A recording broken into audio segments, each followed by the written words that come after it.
صل على سيدنا ومولانا محمد وعلى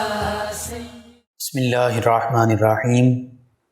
السلام علیکم ناظرین و سامعین کرام۔ پروگرام یاد الہی دیکھنے کے لیے، وظائف دیکھنے، سننے، جاننے اور پڑھنے کے لیے آپ ہمارے یوٹیوب چینل یاد الہی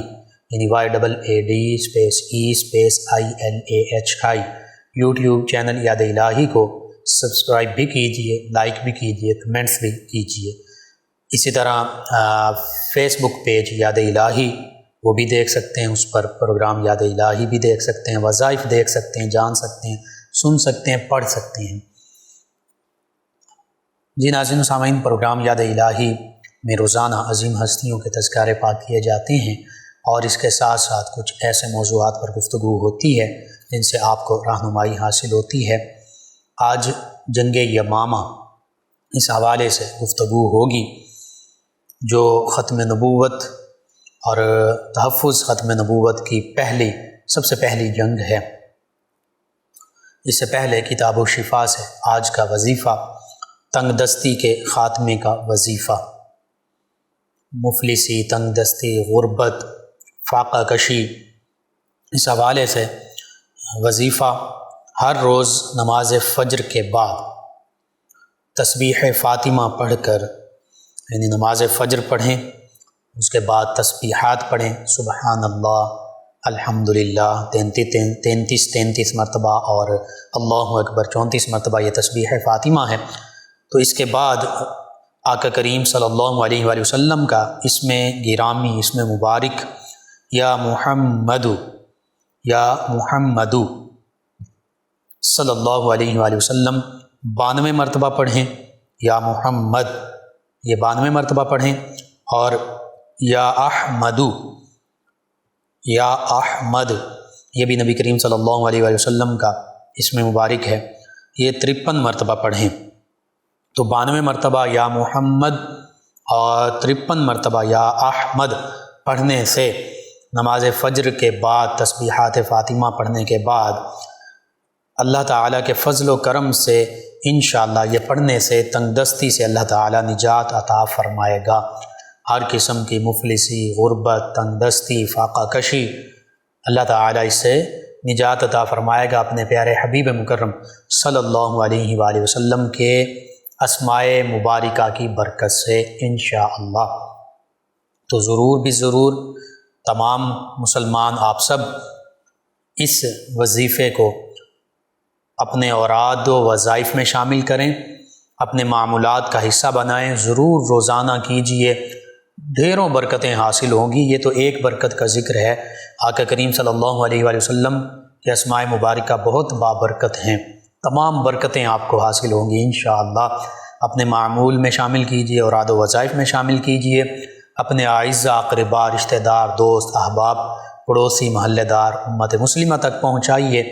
میرے، آپ کے، ہمارے بتانے سے ہمارے کسی ایک بھی مسلمان بھائی، مسلمان بہن، مسلمان فرد کا فائدہ ہوتا ہے تو انشاءاللہ یہ ہمارے لیے دین و دنیا آخرت میں بھلائی، فائدے، نجات اور شفا کا باعث ہوگا۔ اللہ سبحانہ وتعالی ہمیں آسانیاں عطا فرمائے، ہمیں آسانیاں بانٹنے والا بنائے، مشکلات سے ہماری حفاظت فرمائے، آمین۔ جی ناظرین و سامعین، جنگ یمامہ یہ سب سے بڑی، سب سے پہلی جنگ جو ختم نبوت کا انکار کرنے والوں کے خلاف لڑی گئی۔ ختم نبوت کا معنی کیا ہے؟ قرآن مجید، فرقان حمید اور احادیث مبارکہ، حتیٰ کہ لغت کے مطابق قرآن پاک میں اللہ سبحانہ وتعالی ارشاد فرماتا ہے سورہ احزاب میں 22ویں پارے کے دوسرے رکوع کی آخری آیت مبارکہ میں، ما کان محمد ابا احد من رجالکم، فرمایا کہ محمد صلی اللہ علیہ وآلہ وسلم تم مردوں میں سے کسی کے باپ نہیں ہیں، ولیکن رسول اللہ وخاتم النبیین، فرمایا ہاں لیکن وہ اللہ کے سچے رسول ہیں اور آخری نبی ہیں،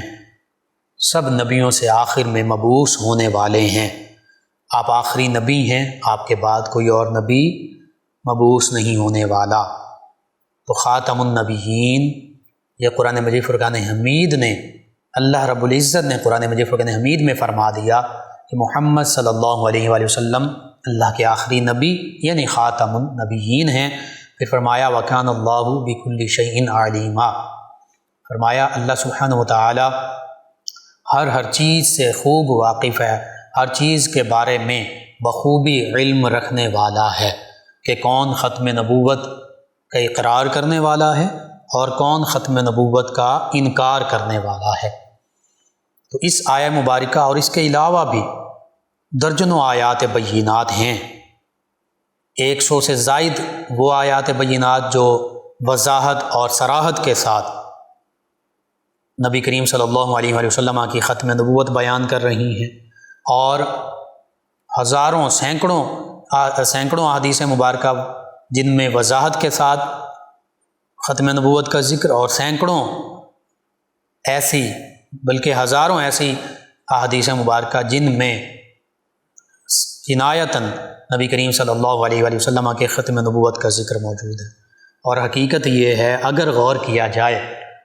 تو قرآن مجید فرقان حمید کی 6666 آیات بینات اور تمام کے تمام احادیث مبارکہ اور تمام کے تمام آقا کریم صلی اللہ علیہ وآلہ وسلم سے پہلے تشریف لانے والے انبیاء و مرسلین علیہم الصلاۃ و تسلیم، ان کی امتیں، ان پر نازل ہونے والی کتابیں اور صحائف، یہ نبی کریم صلی اللہ علیہ وآلہ وسلم کے ختم نبوت کی دلیل ہیں کہ نبی کریم صلی اللہ علیہ وآلہ وسلم آخری نبی ہیں۔ قرآن مجید فرقان حمید آخری کتاب ہدایت ہے، امت مسلمہ امت محمدیہ صلی اللہ علیہ وآلہ وسلم آخری امت ہے، اور تمام پہلے انبیاء و مرسلین علیہم الصلاۃ و تسلیم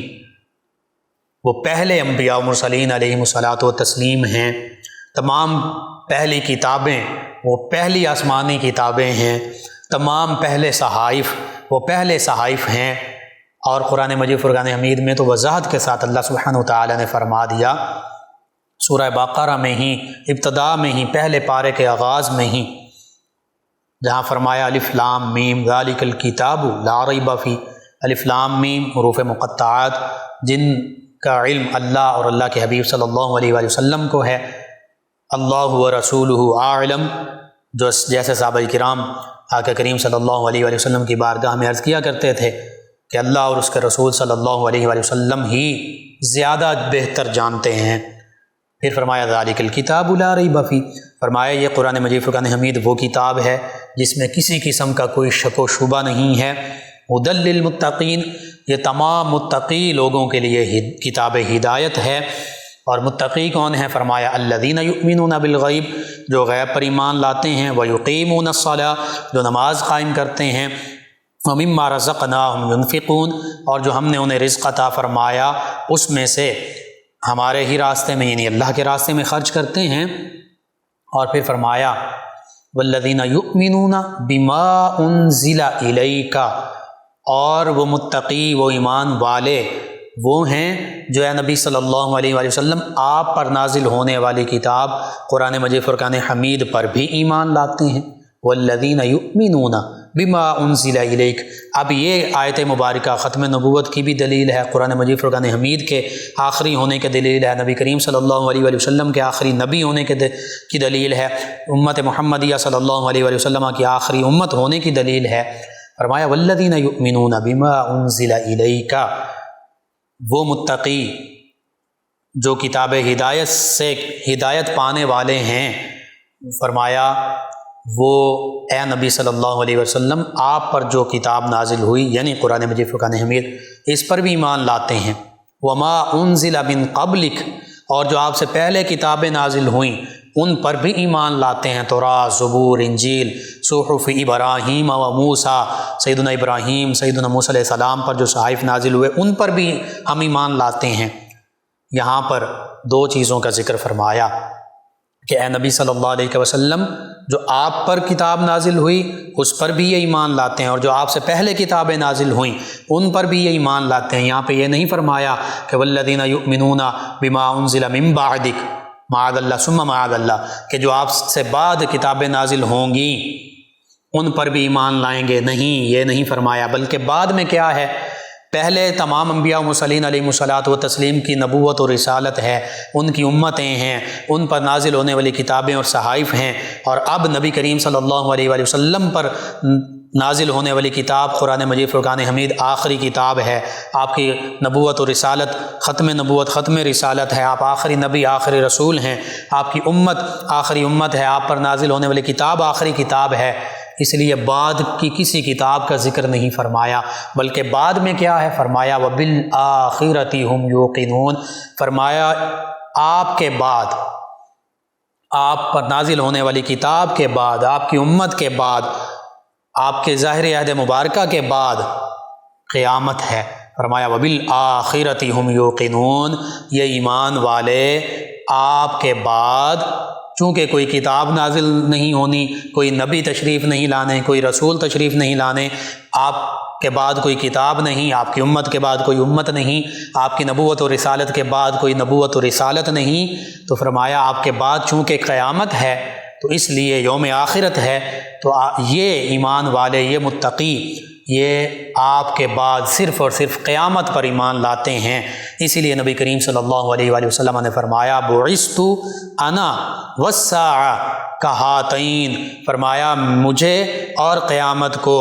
یہ دو انگلیاں ملائیں ساتھ، فرمایا یوں اکٹھے مبعوث کیا گیا ہے، یعنی میرے بعد صرف اور صرف قیامت ہے، کوئی نبی نہیں ہے، کوئی رسول نہیں ہے، کوئی اور کتاب نہیں ہے، کوئی اور امت نہیں ہے۔ تو بس فرما گئے ہادی لا نبی بعدی، آقا کریم صلی اللہ علیہ وآلہ وسلم نے خود بھی فرما دیا انا خاتم النبیین لا نبی بعدی، فرمایا میں آخری نبی ہوں، میرے بعد کوئی نبی نہیں۔ اور اس حوالے سے اسی حدیث مبارکہ کے ابتدائی کلمات کچھ یوں ہے، فرمایا کہ میری مثال اور مجھ سے پہلے تمام انبیاء مرسلین علیہ الصلاۃ و تسلیم کی مثال یوں ہے۔ ختم نبوت کو کیسے خوبصورت انداز کے ساتھ، مثال کے ساتھ نبی کریم صلی اللہ علیہ وآلہ وسلم نے بیان فرما دیا، سمجھا دیا اور بتا دیا کہ اب جو ختم نبوت پر ڈاکہ ڈالنے والا ہوگا وہ کذاب ہوگا، وہ دجال ہوگا، وہ جھوٹا ہوگا۔ فرمایا میری اور مجھ سے پہلے انبیاء مرسلین علیہ الصلاۃ و تسلیم کی مثال یوں ہے کہ جیسے کسی نے خوبصورت محل، خوبصورت عمارت تعمیر کی ہو اور اس کے کونے میں ایک اینٹ خالی چھوڑ دی ہو، ایک اینٹ کی جگہ خالی چھوڑ دی ہو، لوگ اس عمارت کو، اس محل کو، اس قصر کو دیکھتے ہیں اور اس کی خوبصورتی کی تعریف کرتے ہیں، لیکن ساتھ وہ یہ کہتے ہیں کہ یہ ایک اینٹ کی جگہ کیوں خالی چھوڑی گئی؟ تو فرمایا میں وہ اینٹ ہوں، وہ جو قصر نبوت کی ایک اینٹ خالی چھوڑی گئی، قصر نبوت میں ایک اینٹ کی جگہ باقی تھی، فرمایا انا اللبنۃ، میں وہ اینٹ ہوں، اور پھر فرمایا انا خاتم النبیین، میں آخری نبی ہوں، لا نبی بعدی، میرے بعد کوئی نبی نہیں، یعنی نبی کریم صلی اللہ علیہ وآلہ وسلم کی تشریف آوری ہو گئی، قصر نبوت کی عمارت کی وہ آخری اینٹ آپ صلی اللہ علیہ وآلہ وسلم ہیں، وہ اینٹ اپنی جگہ پر آ گئی، تو اب قصر نبوت مکمل ہو گئی، نبوت اور رسالت کی عمارت تکمیل تک پہنچ گئی، اب کوئی اور جگہ ہی نہیں باقی بچی، تو پھر کیسے کوئی اور نبی، کیسے کوئی اور نیا رسول یا نیا نبی آ سکتا ہے؟ اس لیے فرما دیا کہ میں آخری نبی ہوں، میرے بعد کوئی نبی نہیں ہے۔ یہ ہے ختم نبوت، یہ ہے ختم رسالت، جس کا ذکر قرآن مجید فرقان حمید میں ہے، جس کا ذکر احادیث مبارکہ میں ہے، جس کا ذکر صحابہ کرام علیہم رضوان اپنی زبانوں سے بھی کرتے گئے اور اپنے عمل سے بھی کر کے دکھا دیا۔ تو یوں ختم نبوت اور ختم رسالت یہ ایسا عقیدہ ہے، امت کا متفقہ عقیدہ، کہ جو اس عقیدے کا انکار کرے وہ امت مسلمہ سے خارج ہے، وہ مسلمانوں سے، ایمان والوں سے خارج ہو جاتا ہے، اس کا مومنین سے، مسلمین سے، ایمان والوں سے، مسلمانوں سے کوئی تعلق نہیں رہتا، وہ مرتد ہوتا ہے، وہ ارتداد کرنے والوں میں شامل ہوتا ہے، یعنی اسلام سے منہ موڑنے والوں میں شامل ہو جاتا ہے۔ سیدنا ابو بکر صدیق رضی اللہ عنہ نے سب سے پہلے ان ختم نبوت کے انکار کرنے والوں کے ساتھ جہاد فرمایا، اور پھر اس حوالے سے نبی کریم صلی اللہ علیہ وآلہ وسلم کے ظاہری عہد مبارکہ میں، بالخصوص سیدنا ابو بکر صدیق رضی اللہ عنہ کے عہد مبارکہ میں جن لوگوں نے جھوٹی نبوت کا دعویٰ کیا، ان میں ایک اسود انسی تھا، ایک طلیحہ کذاب تھا، ایک سجاح بنت حارث عورت تھی، اور چوتھا مسیلمہ کذاب تھا۔ طلیحہ اس کے بارے میں آتا ہے کہ اس نے دوبارہ اسلام قبول کر لیا، اور اسود انسی جو ہے وہ بھی اپنے انجام کو پہنچا۔ اسی طرح مسلمہ کذاب جو ہے یہ بھی اپنے انجام کو پہنچا۔ بالخصوص جنگ یمامہ کا چونکہ ہم ذکر کر رہے ہیں، تو مسلمہ کذاب جس کا نام مسلمہ بن حبیب ہے، یہ بنو حنیفہ قبیلے سے تعلق رکھنے والا عرب قبیلہ تھا۔ یہ نبی کریم صلی اللہ علیہ وآلہ وسلم کہ ظاہری عہد مبارکہ میں 9 ہجری میں بنو حنیفہ کا وفد جو ہے یہ نبی کریم صلی اللہ علیہ وآلہ وسلم کی بارگاہ میں مدینہ طیبہ حاضر ہوا، اور مسلمہ کذاب بھی ان کے ساتھ شامل تھا۔ لیکن مسلمہ کذاب مدینہ طیبہ کے باہر جہاں بنو حنیفہ کی سواریاں موجود تھیں، ان سواریوں کی حفاظت کے لیے وہاں کھڑا رہا۔ یہ ظاہری طور پر نبی کریم صلی اللہ علیہ وآلہ وسلم کی بارگاہ میں حاضر نہیں ہوا۔ بنو حنیفہ کے لوگ جب نبی کریم صلی اللہ علیہ وآلہ وسلم کی بارگاہ میں حاضر ہوئے، آقا کریم صلی اللہ علیہ وآلہ وسلم نے انہیں اسلام کا پیغام دیا، انہیں اسلام کا پیغام پہنچایا، ان کے سامنے رکھا، تو انہوں نے اسلام کو قبول کیا۔ نبی کریم صلی اللہ علیہ وآلہ وسلم نے انہیں تحائف سے نوازا، حتیٰ کہ ان کی سواریوں کی حفاظت کرنے پر جو مامور تھا مسیلمہ کذاب، مسیلمہ بن حبیب، اس کے لیے بھی آقا کریم صلی اللہ علیہ وآلہ وسلم نے تحائف دیے۔ یہ بنو حنیفہ کے لوگ واپس گئے۔ جب یہ واپس گئے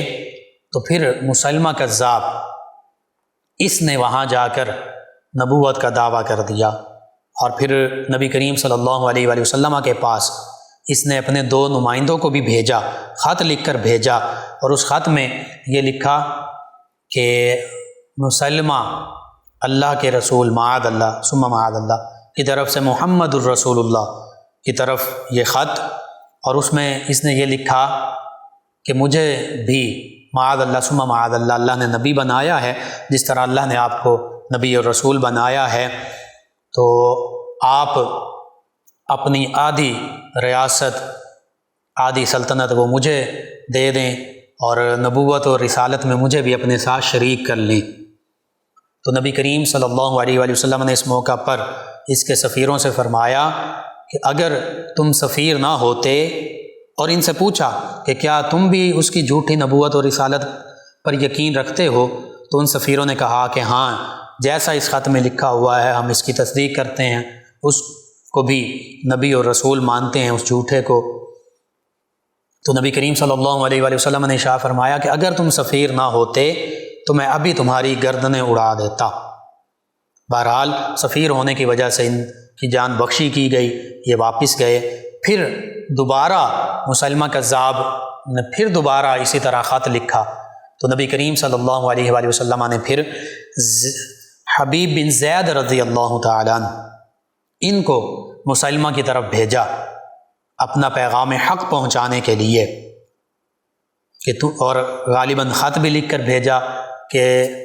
اب مسلمہ کذاب اس کو یہ معلوم تھا کہ میں جھوٹا ہوں، لیکن اس نے اپنے لوگوں سے یہ کہا، بنو حنیفہ کے لوگوں سے، اپنے قبیلے کے لوگوں سے، کہ جس طرح قریش کی طرف نبی کریم صلی اللہ علیہ وآلہ وسلم، محمد صلی اللہ علیہ وآلہ وسلم اللہ کے نبی بنا کر بھیجے گئے ہیں، اسی طرح میں بھی تمہاری طرف نبی ہوں۔ تو اب بنو حنیفہ کے لوگ جو ہیں، چونکہ وہ اس کے قبیلے سے تعلق رکھتے تھے، تو وہ سب اس کے جھوٹی نبوت اور جھوٹی رسالت کو ماننے لگ پڑے، صرف اس وجہ سے کہ ہم بھی اپنی امپائر، اپنی سلطنت بناتے ہیں محمد صلی اللہ علیہ وآلہ وسلم کے مقابلے میں۔ اور پھر یہ لوگوں سے مسلمہ کذاب اپنی جھوٹی نبوت اور جھوٹی رسالت کی تصدیق کروایا کرتا تھا، حتیٰ کہ یمامہ، چونکہ یہ یمامہ کا رہنے والا تھا، تو یمامہ میں جو مسلمان صحابہ کرام علیہم رضوان جو مسلمان موجود تھے، ان سے زبردستی یہ اپنی جھوٹی نبوت اور رسالت کی تصدیق کرواتا، اور چونکہ صحابہ کرام علیہم رضوان کو معلوم تھا کہ نبی کریم صلی اللہ علیہ وآلہ وسلم اللہ کے آخری نبی آخری رسول ہیں، تو وہ اس کی جھوٹی نبوت اور رسالت کی تصدیق نہ کرتے، تو یہ اور اس کے قبیلے کے لوگ مسلمانوں کو ستاتے، تکالیف پہنچاتے۔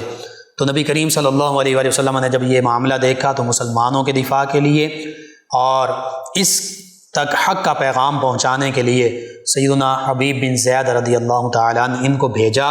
اپنا نمائندہ، اپنا سفیر بنا کر، اور خط اپنا مکتوب بھی بھیجا، اور یہ نبی کریم صلی اللہ علیہ وآلہ وسلم سے یہ کہتا تھا کہ آپ مجھے اپنا نائب بنا لیں، مجھے بھی ریاست میں، حکومت میں حصہ دے دیں۔ تو نبی کریم صلی اللہ علیہ وآلہ وسلم نے فرمایا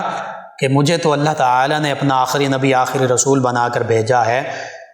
اور اللہ تعالیٰ جسے چاہتا ہے اسے حکومت اور ریاست عطا فرماتا ہے، اور فرمایا کہ تم جھوٹی نبوت اور رسالت کا دعویٰ کر رہے ہو تو تمہیں کچھ بھی نہیں ملے گا۔ تو اس موقع پر نبی کریم صلی اللہ علیہ وآلہ وسلم نے اپنے سفیر کے طور پر سیدنا حبیب بن زید رضی اللہ تعالیٰ عنہ کو بھیجا۔ یہ سیدہ ام عمارہ رضی اللہ عنہا ان کے صاحبزادے ہیں۔ یہ نبی کریم صلی اللہ علیہ وآلہ وسلم کا پیغام لے کر مسلمہ کذاب کے پاس پہنچے، اور آقا کریم صلی اللہ علیہ وآلہ وسلم کا پیغام حق پہنچایا، جس کا خلاصہ یہ تھا کہ تم جھوٹے ہو، تم کذاب ہو، تم اپنے اس دعوے سے باز آ جاؤ ورنہ تمہارے خلاف کارروائی کی جائے گی۔ تو اس موقع پر مسلمہ کذاب نے اپنے لوگوں کو اکٹھا کیا اور سیدنا حبیب بن زید رضی اللہ تعالیٰ عنہ سے کہنے لگا کہ کیا تم یہ گواہی دیتے ہو کہ محمد صلی اللہ علیہ وآلہ وسلم اللہ کے آخری نبی، اللہ کے سچے نبی، سچے رسول ہیں؟ تو سیدنا حبیب بن زید رضی اللہ عنہ نے فرمایا کہ ہاں، میں یہ شہادت دیتا ہوں، میں گواہی دیتا ہوں کہ محمد صلی اللہ علیہ وآلہ وسلم اللہ کے سچے نبی، سچے رسول ہیں۔ تو پھر اس نے کہا کیا تم یہ گواہی دیتے ہو کہ میں بھی اللہ کا نبی اور رسول ہوں؟ تو سیدنا حبیب بن زید رضی اللہ عنہ نے اس کا مذاق اڑاتے ہوئے فرمایا کہ مجھے سنائی نہیں دے رہا، تم کیا کہتے ہو؟ اس نے پھر کہا کہ کیا تم یہ گواہی دیتے ہو کہ محمد صلی اللہ علیہ وآلہ وسلم اللہ کے سچے نبی، سچے رسول ہیں؟ تو آپ نے فرمایا کہ ہاں، میں گواہی دیتا ہوں کہ محمد صلی اللہ علیہ وآلہ وسلم اللہ کے سچے نبی، سچے رسول ہیں۔ تو اس نے دوبارہ کہا کہ کیا تم یہ گواہی دیتے ہو کہ میں بھی اللہ کا نبی اور رسول ہوں؟ تو سیدنا حبیب بن زید رضی اللہ عنہ نے فرمایا کہ تم کیا کہتے ہو، مجھے سنائی نہیں دے رہا۔ اس پر مسلمہ کذاب جو ہے یہ غصے میں آ گیا، اور اس نے اپنے کرندوں کو کہا کہ سیدنا حبیب بن زید رضی اللہ عنہ کو باندھ دیا جائے۔ آپ کو باندھ دیا گیا، حالانکہ آپ سفیر تھے۔ نبی کریم صلی اللہ علیہ وآلہ وسلم نے اس کے سفیروں کے ساتھ کیا سلوک کیا تھا، اگرچہ وہ مرتد تھے، واجب القتل تھے، نبی کریم صلی اللہ علیہ وآلہ وسلم نے فرما دیا تھا کہ اگر تم سفیر نہ ہوتے میں تمہاری گردنیں اڑوا دیتا۔ تو ادھر اور جھوٹے کے سفیر تھے، اور جھوٹا دجال کذاب جو جھوٹی نبوت اور رسالت کا دعویٰ کرنے والا، اس کے نمائندے بن کر آئے تھے، لیکن نبی کریم صلی اللہ علیہ وسلم نے صرف سفیر ہونے کے ناطے انہیں واپس بھیج دیا۔ تو اب یہاں پر سیدنا حبیب بن زید رضی اللہ عنہ تو اللہ کے سچے نبی، سچے رسول، آخری نبی، آخری رسول کے سچے نمائندے بن کر گئے تھے، لیکن اس نے کیا معاملہ کیا یہ بھی ہماری آنکھیں کھولنے کے لیے کافی ہے۔ اس نے سیدنا حبیب بن زید رضی اللہ عنہ کو بندھوا دیا، اور پھر دوبارہ بار بار یہ کہتا کہ تم میری نبوت اور رسالت کی گواہی دے دو۔ آپ بار بار کہتے ہیں کہ میں تو تمہاری باتیں مجھے سمجھ نہیں آتی، تم کیا کہہ رہے ہو، اور میں تمہاری جھوٹی نبوت اور رسالت کی گواہی نہیں دیتا۔ تو سیدنا حبیب بن زید رضی اللہ عنہ کہ ایک ایک کر کے عضو کاٹا گیا، جسم کا ایک ایک حصہ ٹکڑے ٹکڑے کر کے کاٹا گیا، حتیٰ کہ سیدنا حبیب بن زید رضی اللہ تعالیٰ عنہ شہید ہو گئے۔ اللہ کے پیارے حبیب صلی اللہ علیہ وآلہ وسلم کے ختم نبوت اور ختم رسالت پر اپنی جان قربان کر دی۔ یہ ختم نبوت، ختم رسالت، ناموس رسالت کے سب سے پہلے شہید ہیں، جنہوں نے ختم نبوت پر، ختم رسالت پر اپنی جان یوں قربان کر دی کہ اپنے جسم کے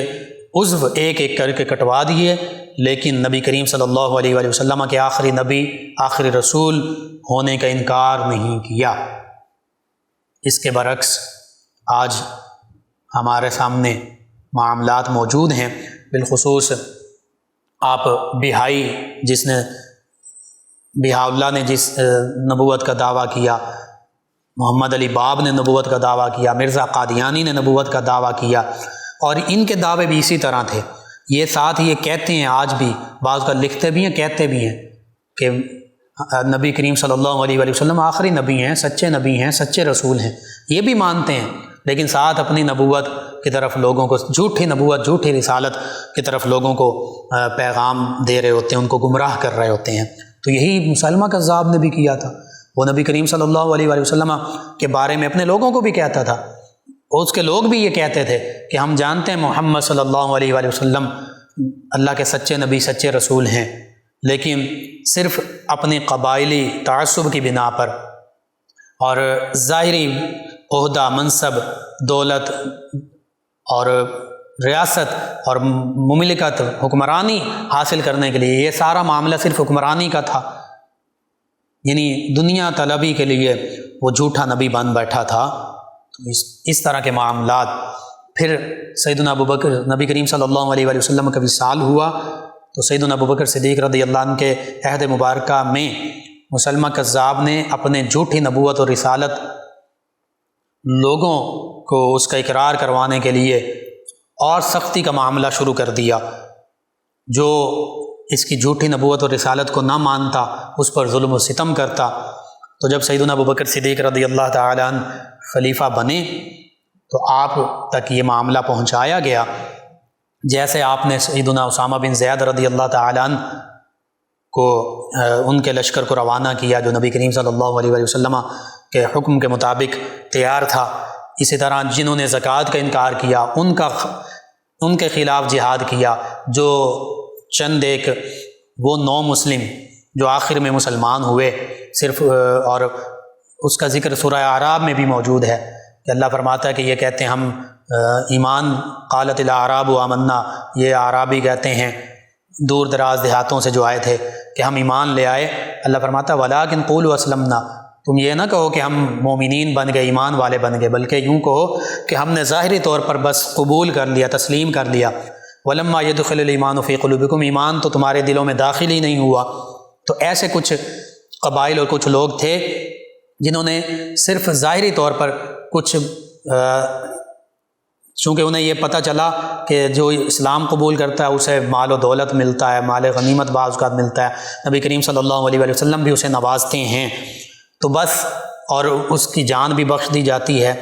تو بہرحال وہ لالچ کی وجہ سے مسلمان ہوئے۔ جب آقا کریم صلی اللہ علیہ وسلم چند ایک قبائل، تو نبی کریم صلی اللہ علیہ وسلم نے جب آپ کا جب وصال ہوا تو وہ لوگ مرتد ہو گئے، اسلام سے پھر گئے، جیسا یہ مسلمہ کذاب اسلام سے پھر گیا، اس کے قبیلے کے لوگ اسلام سے پھر گئے۔ تو سیدنا ابوبکر صدیق رضی اللہ عنہ نے ان مرتدین کے خلاف بھی جہاد کیا۔ اور تیسرا خاص جہاد جو ہے وہ ختم نبوت کے منکرین، ختم رسالت کے منکرین مسلمہ کذاب اور اس کے قبیلے کے ساتھ کیا، بنو حنیفہ کے ساتھ۔ اور سیدنا ابوبکر صدیق رضی اللہ تعالی عنہ نے پہلے اکرمہ بن ابی جہل رضی اللہ عنہ، ابو جہل اسلام اور مسلمانوں کا بڑا دشمن، اور اس کا بیٹا اگر وہ اسلام کو دل و جان سے تسلیم کر لے تو وہ صحابیت کا شرف پا جاتے ہیں، اکرمہ رضی اللہ عنہ بن جاتے ہیں۔ ان کو مسلمہ کذاب کے خلاف بھیجا، اور پھر ان کے پیچھے شرجیل رضی اللہ عنہ ان کو بھیجا، اور پھر تیسرا جو بڑا لشکر بھیجا اس میں سیدنا خالد بن ولید رضی اللہ تعالی عنہ کو تمام لشکروں کا سپہ سالار بنا کر بھیجا۔ ان تمام لشکروں کی تعداد صحابہ کرام علیہم رضوان کی تعداد، اور ان میں بدری صحابہ کرام بھی شامل تھے۔ سیدنا ابوبکر صدیق رضی اللہ عنہ نے فرمایا، پہلے آپ کا اصول یہ تھا کہ جو بدری صحابہ کرام تھے، غزوہ بدر میں تشریف لے جانے والے 313 صحابہ کرام جو ان میں سے موجود تھے، ان کو سیدنا ابوبکر صدیق رضی اللہ عنہ کسی بھی جنگ میں نہیں بھیجا کرتے تھے، چونکہ وہ عمر رسیدہ بھی ہو چکے تھے، اور اس کے ساتھ ساتھ ان کی فضیلت کو دیکھتے ہوئے۔ لیکن یہاں پر سیدنا ابوبکر صدیق رضی اللہ عنہ نے اپنے اس اصول کو توڑ دیا اور فرمایا کہ چاہے کوئی بدری ہیں چاہے غیر بدری ہیں، تمام کے تمام نبی کریم صلی اللہ علیہ وآلہ وسلم کی ختم نبوت اور ختم رسالت کے دفاع کے لیے، جو ختم نبوت اور ختم رسالت کے منکرین ہیں مسلمہ کذاب اور اس کے ساتھی، ان کا قلع کما کرنے کے لیے وہاں ضرور تشریف لے جائیں۔ حتیٰ کہ سیدنا ابوبکر صدیق رضی اللہ عنہ نے فرمایا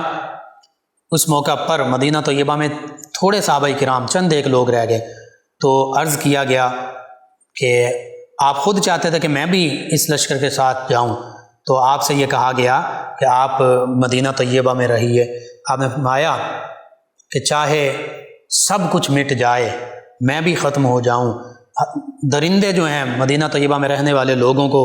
چیر پھاڑ دیں، پھر بھی نبی کریم صلی اللہ علیہ وآلہ وسلم کے جو ختم نبوت ختم رسالت کے منکرین ہیں، ان سے ہم پیچھے نہیں ہٹیں گے، ان کا قلع کما کر کے دم لیں گے۔ یہ ختم نبوت ختم رسالت کی اہمیت ہے جو سیدنا ابوبکر صدیق رضی اللہ تعالیٰ عنہ نے اپنے عمل سے اور اپنے اقوال سے ہمیں بتلا کر کے دکھا دی۔ بہرحال سیدنا خالد بن ولید رضی اللہ تعالیٰ عنہ سپہ سالار کے طور پر 12,000 صحابہ کرام علیہم رضوان کے لشکر کو لے کر یمامہ کی جانب بڑھے۔ ادھر مسلمہ کذاب اور اس کے دیگر جو لوگ تھے وہ 40,000، بعض روایات میں 60,000 بھی ملتا ہے، لیکن کم از کم 40,000 تھے، اور صحابہ کرام علیہم رضوان 12,000۔ یمامہ کے مقام پر دونوں فوجوں کی آپس میں گھمسان کی لڑائی ہوئی، شدت کی لڑائی ہوئی، لیکن صحابہ کرام علیہم رضوان اتنی بے جگری سے لڑے، اتنے نڈر ہو کر لڑے کہ بنو حنیفہ کے لوگ، مسلمہ کذاب، جھوٹے نبوت کا دعویٰ کرنے والے، یہ خود اور اس کے لوگ جو ہیں بھاگنا شروع ہو گئے، اور اس جنگ میں، جنگ یمامہ میں 21,000 مرتدین، 21,000 ختم نبوت اور ختم رسالت کے انکار کرنے والے واصل جہنم ہوئے، مسلمہ کذاب سمیت۔ یعنی آدھے سے زیادہ لوگ، 40,000 کل تعداد تھی، ان میں سے 21,000 مرتدین اور ختم نبوت ختم رسالت کے منکرین یہ واصل جہنم ہوئے۔ مسلمہ کذاب اس دوران بھاگا، اور بھاگ کر دور دراز ایک باغ میں اس نے پناہ لی، وہاں چھپ گیا۔ تو صحابہ کرام علیہم رضوان وہاں بھی اس کا پیچھا کرتے ہوئے پہنچے، سیدنا خالد بن ولید رضی اللہ عنہ پہنچے، حتیٰ کہ اس جنگ میں سیدہ ام عمارہ رضی اللہ عنہا بھی شامل تھیں۔ جب وہاں پہنچے تو صحابہ کرام علیہم رضوان، جن میں ایک انصاری صحابی اور سیدنا وحشی رضی اللہ عنہ، انہوں نے مسلمہ کذاب کو واصل جہنم کیا، حتیٰ کہ سیدہ ام عمارہ رضی اللہ عنہا اور آپ کے دوسرے بیٹے وہ بھی مسلمہ کذاب کو واصل جہنم کرنے والوں میں شامل۔ تو یوں مسلمہ کذاب بدبخت، ختم نبوت کا منکر، ختم رسالت کا منکر، جھوٹا نبوت اور جھوٹی رسالت کا دعویٰ کرنے والا، اپنے انجام بد کو پہنچا۔ اور یہ ایسی جنگ ہے، جنگ یمامہ، کہ نبی کریم صلی اللہ علیہ وآلہ وسلم کے ظاہری عہد مبارکہ میں، مدینہ طیبہ کے 10 سالہ حیات مبارکہ میں تقریباً 74 غزوات اور سرایا ہوئے، جن میں سے 27 غزوات ہیں جن میں آقا کریم صلی اللہ علیہ وآلہ وسلم خود بنفس نفیس تشریف لے گئے، باقی سرایا ہیں، اور ان میں 74 غزوات اور سرایا میں صرف 259 صحابہ کرام علیہم رضوان شہید ہوئے، اور کفار جو ہیں وہ 1200 سے 1300 کفار واصل جہنم ہوئے۔ ان 74 جنگوں میں جو نبی کریم صلی اللہ علیہ وآلہ وسلم کی ظاہری حیات مبارکہ میں لڑے گئیں، لیکن صرف اس ایک جنگ یمامہ میں 1200 صحابہ کرام علیہم رضوان شہید ہوئے، جن میں سے 600 یا 700 وہ صحابہ کرام علیہم رضوان بھی تھے جو قرآن مجید فرقان حمید کے حافظ تھے، قراء تھے۔ تو اس بات سے بھی پتہ چلتا ہے کہ ختم نبوت ختم رسالت کی کتنی زیادہ اہمیت ہے، کہ صحابہ کرام علیہم رضوان نے اپنی جانیں سینکڑوں کی تعداد میں اس جنگ یمامہ میں قربان کر دیں، نبی کریم صلی اللہ علیہ وآلہ وسلم کے ختم نبوت اور ختم رسالت کے دفاع کے لیے۔ تو یوں نبی کریم صلی اللہ علیہ وآلہ وسلم، آپ کے صحابہ کرام علیہم رضوان اور سیدنا ابوبکر صدیق رضی اللہ تعالی عنہ، آپ کے اقوال، آپ کے افعال، یہ جنگ یمامہ اس بات کی گواہی دے رہی ہے کہ اگر کوئی بھی نبوت، ختم نبوت اور ختم رسالت کا انکار کرنے والا ہے تو اس کا اسلام کے ساتھ، امت مسلمہ کے ساتھ، مسلمانوں کے ساتھ، نبی رحمت صلی اللہ علیہ وآلہ وسلم کے ساتھ کوئی تعلق نہیں، کوئی رشتہ ناتا نہیں، وہ امت مسلمہ سے خارج ہے اور وہ مرتدین میں شامل ہے، اور ان کا انجام جو ہے وہ سیدنا ابوبکر صدیق رضی اللہ تعالی عنہ نے یوں کر کے دکھا دیا۔ اور پھر آج جب ہم دیکھتے ہیں تو آج بھی جو لوگ ختم نبوت کا انکار کرنے والے ہیں، ختم رسالت کا انکار کرنے والے ہیں، وہ بھی اسی طرح جیسے مسلمہ کذاب، وہ نبی کریم صلی اللہ علیہ وآلہ وسلم کو ظاہری طور پر یہ کہتا تھا، محمد الرسول اللہ کہتا تھا، اپنے خاتمے میں بھی اس نے یہی لکھا تھا،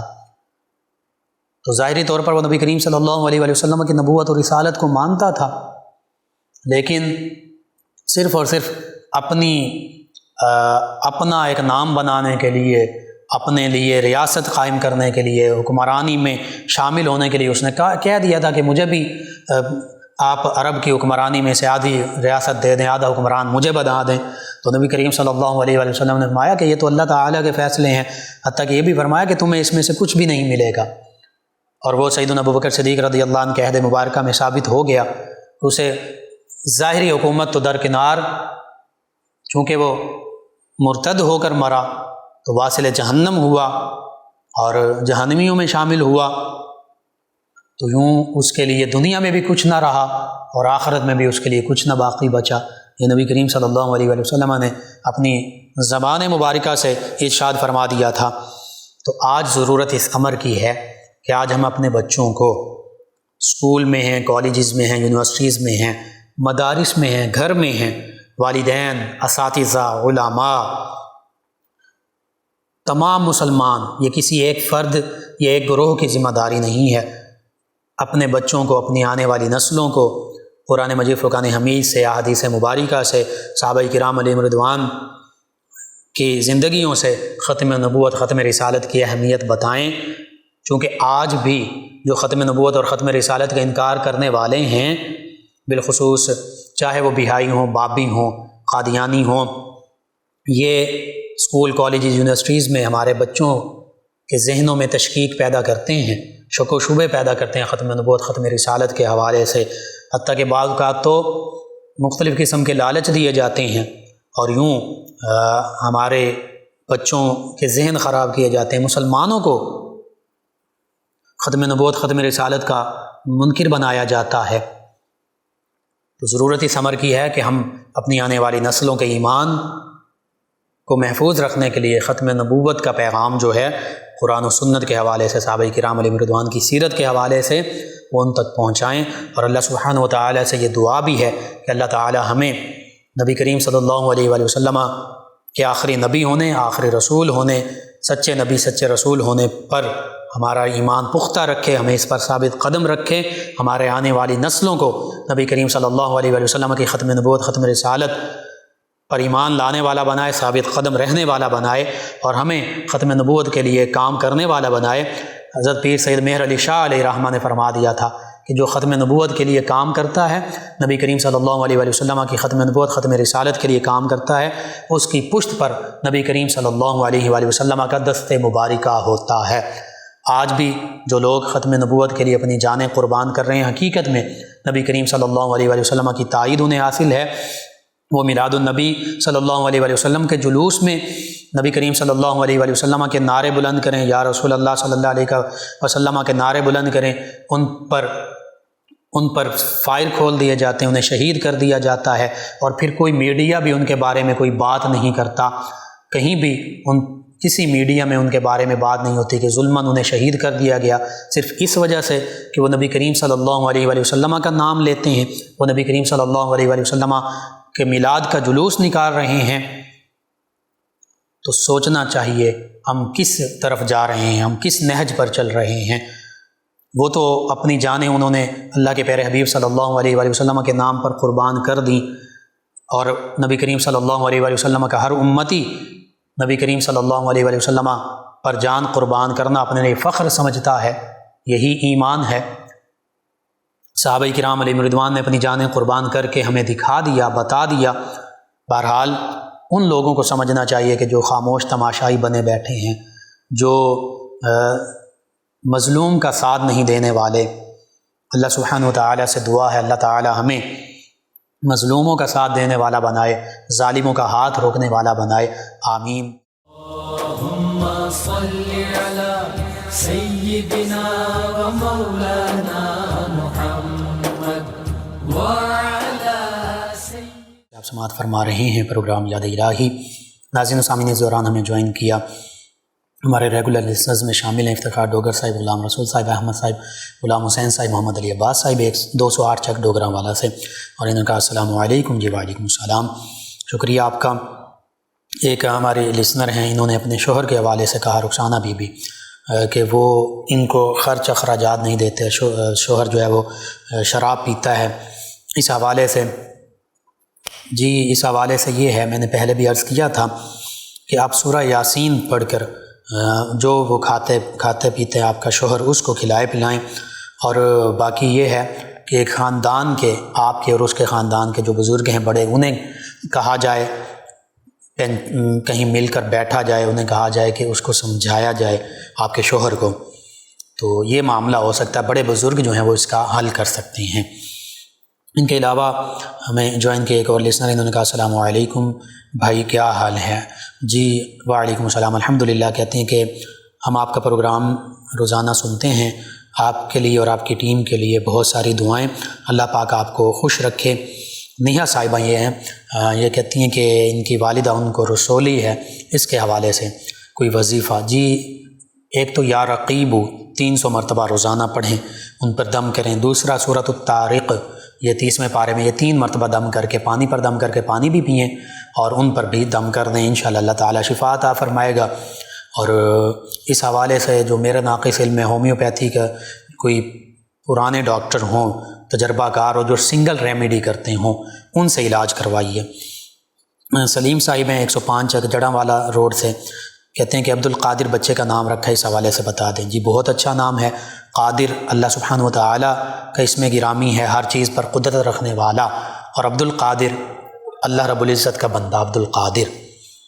قدرت رکھنے والے کا بندہ۔ ابو بکر انہوں نے ہمیں جوائن کیا فیصل آباد سے، کہتے ہیں نور الدین زنگی کا واقعہ بتا دیں۔ جی طویل واقعہ مختصراً عرض کر دیتا ہوں۔ نور الدین زنگی رحمۃ اللہ تعالی علیہ مسلمانوں کے حکمران گزرے ہیں، شام، دمشق، عرب اور مصر، ان علاقوں پر ان کی حکومت تھی۔ تو ان کے عہد مبارکہ میں، ان کے دور حکمرانی میں اللہ کے نیک بندے تھے، نبی کریم صلی اللہ علیہ وسلم کی بارگاہ میں درود پاک کی کثرت کرتے تھے، اور نیک عادل حکمران تھے، ظالم حکمران نہیں تھے۔ تو ان کے دور حکمرانی میں مدینہ طیبہ میں 2 لوگ بظاہر مسلمان بن کر رہتے تھے، مسجد نبوی کے، نبی کریم کے قریب، مسجد نبوی میں نبی کریم صلی اللہ علیہ وسلم کے روضہ مبارکہ کے قریب انہوں نے ایک کمرہ لیا ہوا تھا کرائے پر، اس میں رہتے تھے، اور بظاہر تسبیحاں بھی ہاتھ میں رکھتے تھے، بڑے ورد وظیفے بھی کرتے تھے، اپنے آپ کو مسلمان شو کرتے تھے، اور دن کے وقت وہ روزہ رکھتے تھے، راتوں کو وہ عبادت کرتے تھے۔ مدینہ طیبہ کے لوگوں کے بقول وہ بڑے نیک تھے، تسبیحات بھی کرتے تھے، تسبیح بھی ان کے ہاتھ میں ہوتی تھی، نماز بھی پڑھتے تھے، مدینہ طیبہ میں رہنے والے تھے، روضہ مبارکہ کے قریب رہتے تھے، لیکن حقیقت میں وہ یہودی تھے۔ بعض نے عیسائی لکھا، لیکن یہودی زیادہ نے لکھا۔ ان کا پلان بڑا خطرناک تھا۔ پلان ان کا یہ تھا کہ معاذ اللہ ثم معاذ اللہ، نبی کریم صلی اللہ علیہ وسلم کہ جسد اطہر کو یہاں سے نکالا جائے۔ اب یہ سارا معاملہ وہ کر رہے تھے، وہ اپنے کمرے سے نبی کریم صلی اللہ علیہ وسلم کے روضہ مبارکہ کے قریب جو تھا، وہاں سے انہوں نے سرنگ کھودی ہوئی تھی، اور نبی کریم صلی اللہ علیہ وسلم کے قدمین مبارک تک وہ پہنچ چکے تھے۔ تو نبی کریم صلی اللہ علیہ وسلم نور الدین زنگی کے خواب میں تشریف لائے، خواب میں زیارت سے نوازا، ان دونوں لوگوں کا چہرہ دکھایا نور الدین زنگی رحمۃ اللہ تعالی علیہ کو، اور فرمایا کہ یہ دونوں کتے مجھے تنگ کر رہے ہیں، ان کو انجام بد تک پہنچاؤ، ان کے انجام تک پہنچاؤ۔ تو نور الدین زنگی رحمۃ اللہ تعالی علیہ، بعض نے یہ بھی لکھا کہ 3 راتوں تک نور الدین زنگی رحمۃ اللہ تعالی علیہ کو مسلسل خواب میں نبی کریم صلی اللہ علیہ وسلم کی زیارت ہوئی، اور ان دونوں لوگوں کی شکلیں دکھائی جاتی رہیں، جو بظاہر بڑے نمازی بھی تھے، حاجی بھی تھے، تسبیح بھی کرنے والے تھے، بڑے روزے دار بھی تھے۔ تو نور الدین زنگی علیہ رحمہ یہ غالباً بغداد میں ان کا پایہ تخت تھا، دارالحکومت تھا، یہاں سے چلے، تیزی کے ساتھ چلے، مدینہ طیبہ حاضر ہوئے، مدینہ طیبہ حاضر ہو کر اعلان کروایا، اپنے گورنر سے بھی کہا کہ اعلان کروا دو کہ مدینہ طیبہ کے تمام مرد، ان کو میری طرف سے دعوت ہے، وہ میری دعوت پر ضرور موجود ہوں، اس دعوت کو قبول کریں۔ اس کھانے کی دعوت کے لیے شامیانے لگا دیے گئے، انتظامات کیے گئے۔ نور الدین زنگی علیہ رحمہ خود انٹرنس پر کھڑے ہو گئے جہاں سے لوگ اندر داخل ہو رہے تھے۔ مدینہ طیبہ کے تمام لوگ اس دعوت میں حاضر ہوئے، اس دعوت میں شامل ہوئے، اور نور الدین زنگی علیہ رحمہ ہر ایک شخص کے چہرے کو دیکھتے، جہاں پہ داخل ہو رہے تھے وہاں پر کھڑے ہو کر۔ تو بعد میں نور الدین زنگی علیہ رحمہ نے اپنے گورنر سے اور مدینہ طیبہ کے لوگوں سے پوچھا کہ کیا مدینہ طیبہ کے تمام لوگ آ گئے ہیں؟ تو انہوں نے کہا ہاں سبھی لوگ آ چکے ہیں، لیکن دو بڑے نیک بزرگ ہیں، بڑی نمازیں پڑھنے والے ہیں، تسبیح ان کے ہاتھ میں ہوتی ہے، وہ باہر کہیں نہیں جاتے، وہ نہیں آئے۔ تو نور الدین زنگی علیہ رحمہ نے اپنے گورنر سے کہا کہ ان کو بھی حاضر کیا جائے۔ ان کو حاضر کیا گیا تو وہ وہی دو تھے جن کو خواب میں نبی کریم صلی اللہ علیہ وسلم نے جن کے چہرے نور الدین زنگی علیہ رحمہ کو دکھائے تھے۔ نور الدین زنگی علیہ رحمہ نے ان کے احوال پوچھے، تم کون ہو؟ انہوں نے اپنے حقیقت کو چھپایا، پہلے انکار کرتے رہے، کوئی چیز انہوں نے نہ بتائی۔ تو نور الدین زنگی علیہ رحمہ کو بتایا گیا کہ یہ نبی کریم صلی اللہ علیہ وسلم کے روضہ مبارکہ کے قریب یہ رہتے ہیں، اور انہوں نے بھی پھر کہا کہ ہم تو وہاں پر عبادت کرتے ہیں جی، ہمارا تو دنیا سے کوئی تعلق نہیں ہے، ہم دن کو روزے بھی رکھتے ہیں، راتوں کو بڑے بڑے لمبے نوافل بھی پڑھتے ہیں۔ تو نور الدین زنگی علیہ رحمہ جہاں وہ موجود تھے، جو ان کا کمرہ تھا، وہاں پہنچے، ان کو لے کر ساتھ گئے، ان کے کمرے میں ٹہلنے لگے، چلنے لگے، چہل قدمی کرنے لگے۔ چہل قدمی کرتے کرتے ایک جگہ سے جب وہ گزرے، فرش سے گزرے، تو انہیں محسوس ہوا کہ یہاں پہ مٹی کا فرش نہیں ہے، بلکہ یہاں نیچے انہیں عجیب محسوس ہوا، کوئی اور چیز ہے۔ اوپر قالین بچھا ہوا تھا، قالین اٹھانے کا حکم دیا گیا، قالین اٹھایا گیا تو نیچے لکڑی کا ایک تختہ تھا، وہ لکڑی کا تختہ اٹھایا گیا تو دیکھا نیچے سرنگ کھودی گئی ہے۔ تو نور الدین زنگی علیہ رحمہ خود اس سرنگ میں اترے، جب اترے تو سرنگ کے آخر تک گئے، نبی کریم صلی اللہ علیہ وآلہ وسلم کے قدمین مبارک تک۔ ان بدبختوں نے جو یہودی تھے، بظاہر بڑے نیک پاک باز بنے ہوئے تھے، مسلمان بنے ہوئے تھے، انہوں نے وہ سرنگ کھودی ہوئی تھی۔ تو سیدنا نور الدین زنگی علیہ رحمہ، ہم سردار ہی کہہ سکتے ہیں، ہمارے سردار ہیں، نبی کریم صلی اللہ علیہ وآلہ وسلم نے زیارت سے نوازا، ایسے نیک عادل حکمران، مسلمانوں کے خیر خواہ، یہ اصل ہمارے سردار اور ہمارے حکمران ایسے ہوتے تھے۔ تو نبی کریم صلی اللہ علیہ وآلہ وسلم کے قدمین مبارک کو انہوں نے بوسہ دیا، یہ سعادت ان کے حصے میں آئی۔ اور پھر نور الدین زنگی علیہ رحمہ نے نبی کریم صلی اللہ علیہ وآلہ وسلم کے روضہ مبارکہ کے گرد، آپ کی قبر مبارکہ کے گرد بہت زیادہ نیچے تک کھدائی کروائی، اور اس میں پگھلا ہوا سیسہ ڈال دیا تاکہ قیامت تک کوئی اور بدبخت کوئی ایسی جسارت نہ کر سکے۔ اور پھر ان دونوں بدبختوں کو، جن کے ہاتھ میں تسبیح بھی ہوتی تھی، جو بڑی نمازیں بھی پڑھنے والے تھے، جو اپنے آپ کو مسلمان بھی کہنے والے تھے، ان کا سر قلم کروا دیا اس جسارت کی پاداش میں۔ یہ نور الدین زنگی علیہ رحمہ کا واقعہ ہے کہ اللہ تعالیٰ نے اتنی بڑی آپ کو سعادت سے نوازا کہ نبی کریم صلی اللہ علیہ وآلہ وسلم کے قدمین مبارک جو ہیں ان کو بوسہ بھی دیا، اور نبی کریم صلی اللہ علیہ وآلہ وسلم سے محبت کی خاطر، آپ کی ناموس کے لیے وہ سیسہ جو ہے، پگھلا ہوا سیسہ جو ہے، وہ بھی بھر کر ڈال دیا گیا کہ اب بعد میں کوئی ایسی جسارت نہ کر سکے۔ اور پھر ان دونوں بدبختوں کے سر جو ہیں وہ قلم کر دیے گئے۔ یہ اللہ تعالیٰ نے آپ کو سعادت سے نوازا، یہ آپ کا واقعہ ہے، مختصراً میں نے عرض کر دیا۔ ان کے علاوہ ہمیں جوائن کیا حافظ سمیع اللہ طاہری تاجہ بیر والا سے، کہتے ہیں آپ کی آواز بہت پیاری ہے۔ جمعہ کا آپ نے پوچھا کہ کہاں پڑھاتے ہیں؟ جی یہیں فیصل آباد میں پڑھاتا ہوں۔ اور پڑھائی کا پوچھا، جی سرگودا، فیصل آباد اور لاہور کے مختلف مدارس اور مختلف اساتذہ سے میں نے پڑھا ہے۔ ان کے علاوہ ہمیں جوائن کیا محمد حسین صاحب ہیں فیصل آباد سے، کہتے ہیں السلام علیکم لقمان بھائی۔ جی وعلیکم السلام، کہتے ہیں آپ کا پروگرام بہت شوق سے دیکھتا ہوں سنتا ہوں، آپ کا پروگرام بہت اچھا لگتا ہے اور آپ کی آواز ماشاءاللہ بہت پیاری ہے۔ چلیں جی، آپ کا شکریہ۔ ایک اور لسنر ہیں، کہتے ہیں السلام علیکم بھائی۔ جی وعلیکم السلام، کہتے ہیں کہ معدے میں زخم ہے، 3 سال سے علاج کروا رہا ہوں، اس کے حوالے سے کچھ بتا دیں۔ جی میں عرض کرتا ہوں، ایک تو یا سلام کثرت سے پڑھیں، دوسرا سورۃ القریش بھی پڑھتے رہیں کثرت سے، بالخصوص جب کھانا کھانے لگیں، اور آپ اس کے ساتھ ساتھ طریقہ علاج بدل لیجیے۔ اگر پہلے طریقہ علاج سے شفا نہیں مل رہی تو اور کوئی طریقہ، طبی طریقہ علاج جو ہے طب نبوی یا ہومیوپیتھی، اس سے علاج کروا لیجیے۔ طاہر صاحب ہیں چک نمبر 189 ریبے سے، کہ جو لوگ خودکشی کرتے ہیں کیا ان کی مغفرت کی دعا کی جا سکتی ہے اور ایصال ثواب؟ جی مسلمان تو ہیں،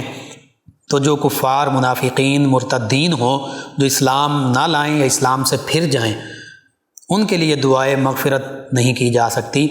باقی جو مسلمان ہیں چاہے گناہ گار ہوں، ان کے لیے دعائے مغفرت بھی کی جا سکتی ہے، ایصال ثواب بھی کیا جا سکتا ہے۔ یاسین صاحب فیصل آباد سے، کہتے ہیں کہ کاروبار سٹارٹ کیا، اس کے لیے کوئی وظیفہ بتا دیں۔ جی سب سے پہلی بات یہ ہے کہ حلال جائز طریقے کے ساتھ کریں، کوئی سودی معاملہ اس میں نہ ہو، کوئی غیر شرعی معاملہ نہ ہو، اور یا رزاقوں کی کثرت کریں، اور سورہ یاسین اس کو کثرت سے پڑھا کریں، اللہ تعالیٰ برکتیں عطا فرمائے گا۔